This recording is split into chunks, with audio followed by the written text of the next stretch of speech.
Finally got my 2-button housing. I ordered a tricky unit from NWT that didn't come with a button housing. They call it the DIY solution. It's pretty nice. It gives you a much lower entry point, but then you got to find a button, and to be honest, the housings are kind of expensive. I only paid $25 for the tricky unit, and this cost me another $30, so I'm kind of surprised, but that's okay. $55 for a wiring solution, I think, is not a bad deal. Let me show you how it works. We'll turn the bike on. The lights flash for a second, and your running light comes on. If we double tap twice on the bottom here, then now the engine power is on and it's ready to start. If I hold down the same button, it would throw power to the starter.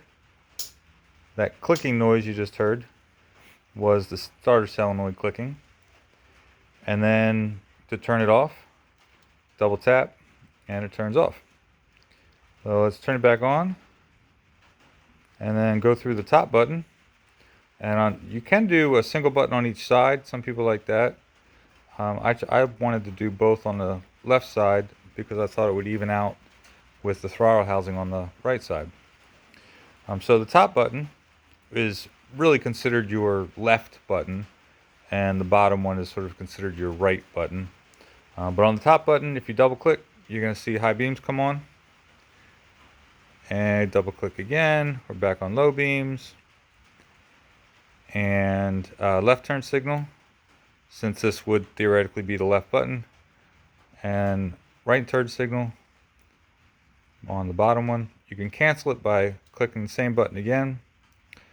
This has kind of a neat flasher mode. You can turn on 4-way flashers by clicking the bottom button 3 times. Let's see if I can do it. There we go. And now we have flashers. That's something we didn't have with the old setup. And cancel it by clicking, I guess, 3 times again. Or 1 time and then 1 time again. I don't know. Figure it out.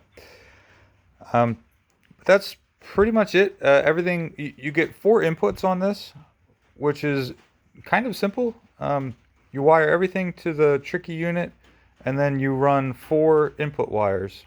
And so it's 1 button, 2 buttons, clutch switch, brake switch. Those are your 4 input buttons. You ground them ahead of the switches, and then you run the other side of the switch to the input on the tricky. So in effect, what you're doing is closing the ground at the switch, and then the tricky unit sees ground. So your brakes hook up that way too. Squeeze the brake levers and the foot lever. You see my brake coming on. And then again, turn signals. Again, just everything through those simple inputs. I thought it was really slick, and I know it's not factory original or anything. They do have the ability to hook these up. They call it the Morty. Instead of using these buttons, you can use a factory style switches. You could probably even use your original factory switches. So if you had to make a harness, or and you wanted to keep it original, you could and still use the tricky or the Morty actually. But I thought these NWT units were pretty cool. They're the competitor to the M unit, right? The M unit and the M unit Blue, and this does not have Bluetooth connectivity or anything. I was looking at maybe the M unit lock. I think I could pretty easily wire in the M unit lock and then get rid of the ignition or the need to use a key altogether. And I might end up doing that. So you can kind of mix and match a little bit. I wish there was the Bluetooth connectivity, but NWT put all these things on sale in order to come out with the new line, and so you can't actually buy anything from them right now until the new line is available. The sale ended, and so now we're all, I guess, just waiting to see what they're coming out with. But I did buy a couple of these for some projects, and I like them so far. Who knows? Maybe next next couple months or so, we'll see that they come out with Bluetooth or something. But until then, I do like it. I think the M lock would be a cool addition too. But I think this cleans up my front end a little bit.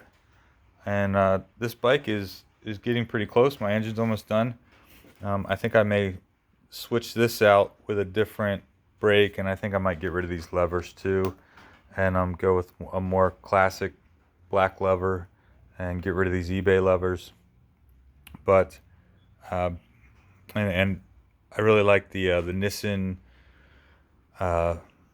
slanted master cylinder. They're pretty expensive.